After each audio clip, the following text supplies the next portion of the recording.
Good morning and welcome to Barry Shares the Word. This devotional is for August the 18th, 2026. And a couple of days ago, we did a segment on joy and then not only the joy, but how we can lift up that joyful nature. And so I thought today we'd delve into a word that is in juxtaposition to joy. And we talk a little bit about fear today. A couple of days ago, we had the chance to look at how we should be joyful and then rejoice in that joy found in Christ. Today, I thought it only fair that we look at the term that is contrary to that joy, fear. What does the Bible say about fear? In Isaiah 41, verse 10, it says, "Fear not, for I am with you. Do not be dismayed, for I am your God.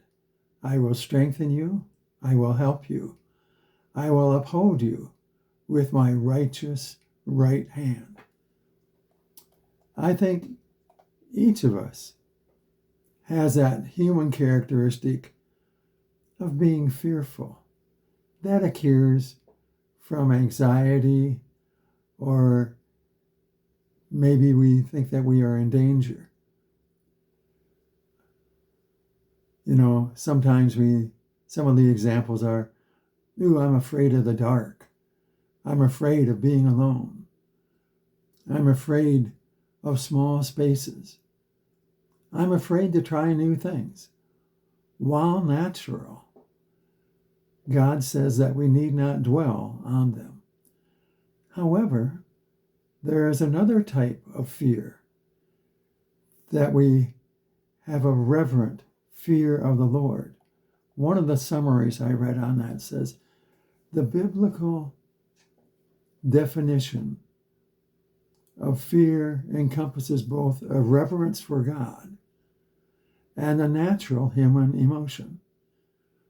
It is often described as a foundational respect for God's power, leading to wisdom and a life of faith, while also acknowledging worldly anxieties that can be overcome through divine empowerment.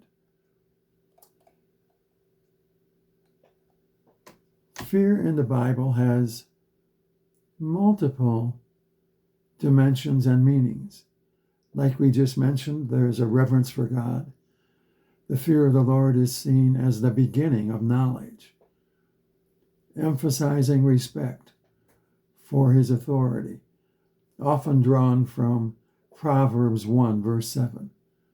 And then again, we acknowledged fear as being a natural emotion, a common human experience, often arising from danger or uncertainty.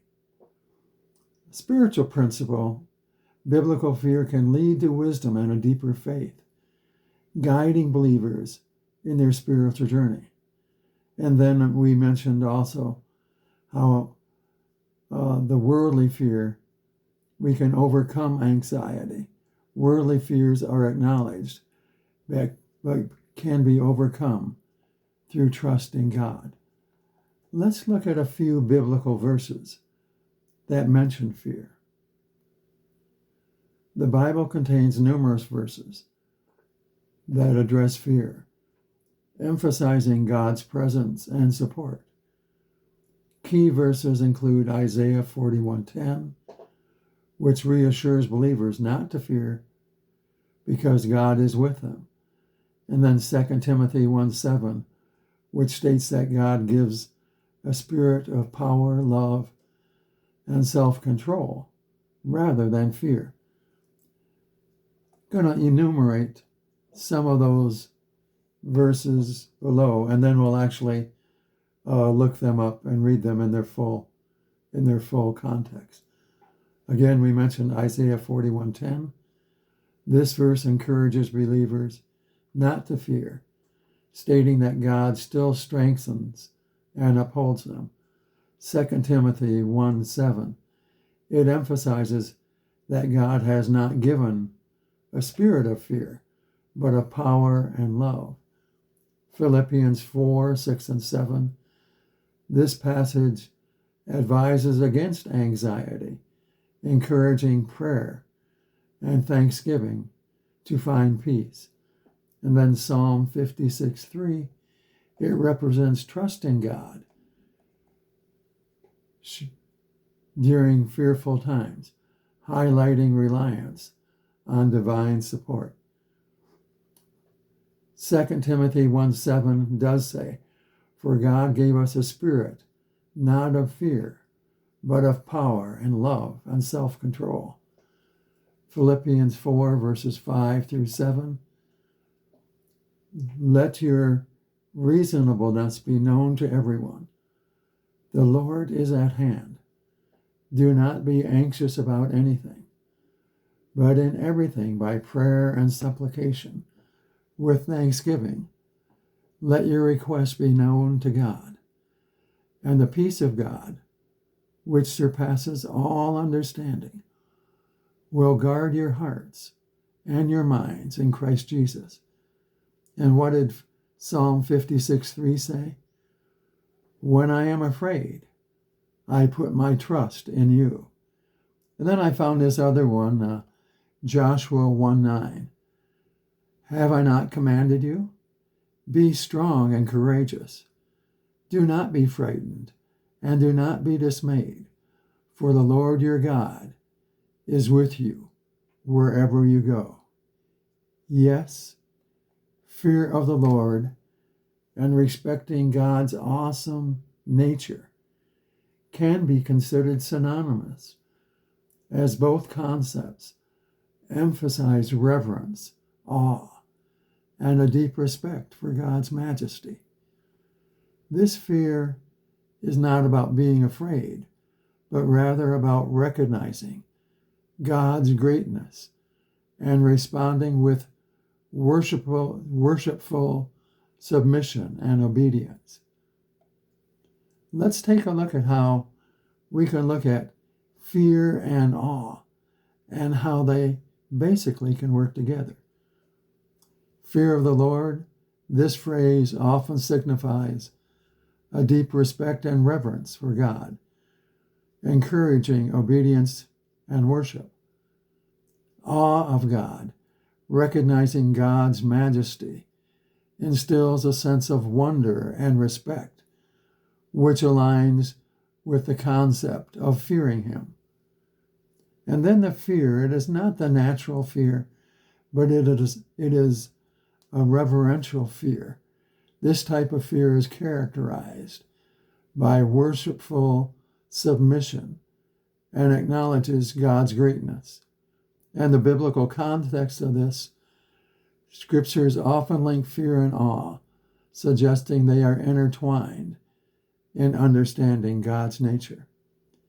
Many years ago, Rich Mullins wrote a chorus that became an international favorite when worshiping. I thought I'd share the lyrics of that song below. I think that the words will give us a better understanding of how the fear of the Lord and the awesome nature of God work together. So, of course, the chorus is actually called Awesome God. It was penned in 1988.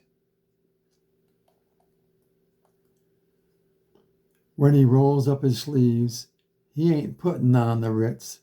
Our God is an awesome God. There's thunder in his footsteps and lightning in his fist. Our God is an awesome God. And the Lord wasn't joking when he kicked him out of Eden. It wasn't for no reason that he shed his blood. His return is very close, and so you better be believing that our God is an awesome God. And of course, the chorus that is known internationally, our God is an awesome God. He reigns from heaven above with wisdom, power, and love. Our God is an awesome God.